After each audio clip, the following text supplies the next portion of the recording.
y'all, welcome to my channel. For those of you who haven't been here before, welcome. My name is Dr. Jenny from the block, and if you've been here before and still haven't liked or subscribed to my channel, just come on and do that. Let's knock it out so you can get notified when I'm dropping more of these gems. So let's jump straight into it. Today's video is supposed to be brief and to the point. First, I want to say happy Juneteenth, y'all. Happy Juneteenth. It is June 19th, and for the African American Black community, this is our celebration of our emancipation, of the freedom of the last slaves that were in Galveston, Texas, that didn't even know they were free. I won't jump into the story of Juneteenth. I would like y'all to do your own research if you're not familiar with it. And if I find some good resources, I will put them below in the description box. But I wanted to use today to talk about the importance of racial identity and self-esteem. And believe it or not, y'all, there is a correlation between our racial categories and how we feel about ourselves. So let's jump into it. First, racial identity is the grouping of you into a racial category of people that look similarly to you. So that is how we identified Black, Asian, Latinx, white, etc. So those are our groupings. And then self-esteem is our personal values and judgments about ourselves. And our self-esteem is also impacted by external factors. So it can be our family, our schools, our community, our churches, etc. So all those things factor into how we feel about ourselves. So when you put those two terms together, you get racial self-esteem. The biggest positive benefit of having a healthy sense of racial self-esteem is that it serves as a buffer and protects us from some of the detrimental effects of racial discrimination. So when you feel good about the group that you identify with, it's more of a protective mechanism. You find strength in your identity, resilience, care, connection, and that's really important. Secondly, a positive sense of racial self-esteem buffers us from psychological issues such as depression and anxiety. Also, when we have a positive racial self-esteem, it helps us achieve more. Research has shown that when you teach youth to value their racial grouping, especially in the context of the American society, that they are more likely to achieve academically and beyond. So it's really important to have that healthy sense of racial self-esteem. So I want to give you guys some 5 tips on how to boost your own self-esteem regarding your race. And this is transracial, so it doesn't need to be, I know, don't roll your eyes at me, that's not what I meant. We ain't over here on that Rachel Dolezal. Different note for a different day. But I want to give you 5 tips that can be generalized to all the racial groups here. And this is, so the first thing that you can do to have a healthy sense of racial self-esteem is to expose yourself, children, family, etc., to history, information, and resources that discuss the contributions of your racial group to our society, that discuss the positive aspects of your racial identities. And really there's not too many negatives, so I don't want to frame it in that way.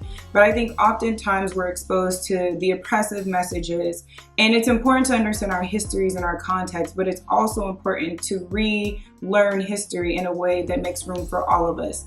Each racial group in this country has made positive contributions, and it's really important that we know our own histories and that we understand the accomplishments and just overall resilience of our ancestors.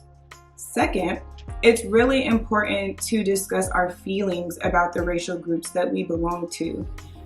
Being able to understand the parts of our racial identity that make us really proud and the parts of the racial identity that are very difficult for us to digest is really important and healthy. Many of us are positioned differently in society because of our racial identities, and that can evoke shame, guilt, anger, frustration, anxiety. And it's really important to give ourselves spaces to talk about the different issues that come up in our communities and just the different concerns that we have about operating in this American context through our own racial lenses. Third, I think it's really important that we have support groups or circles, gatherings, where we can just celebrate each other, uplift each other, help each other out and foster senses of community. Oftentimes, we may feel disconnected from our own cultural identity or disconnected from those who share our same racial identities. I know with all the protests going on, with all the stress, it almost seems like we're out here fighting these battles alone. I've seen a lot of people post on social media about feeling drained and burnt out and exhausted. This is the time for connection. Having that collective of people that look like you, that can understand some of your experiences, helps you feel validated, normalizes some experiences, and gives you, something to hold on to kind of lift you up out of these really dark spaces right now.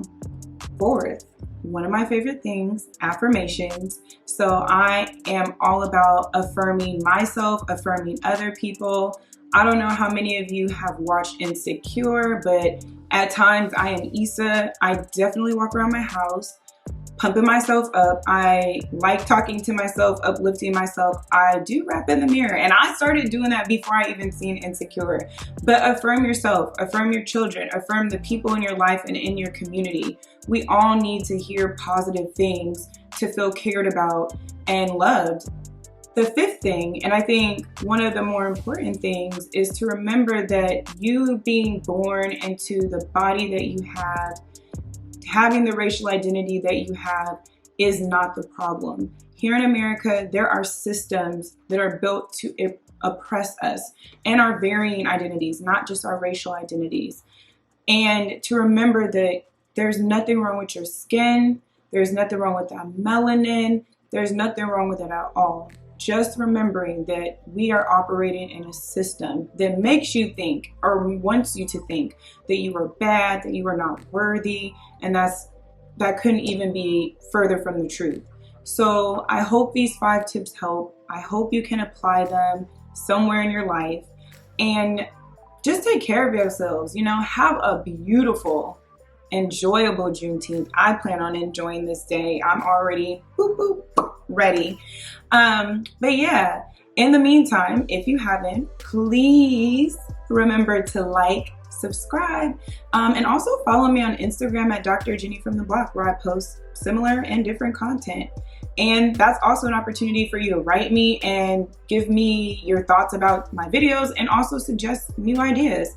So I'll catch y'all on the next installment of Dr. Jenny from the Block. Be safe out there. Bye.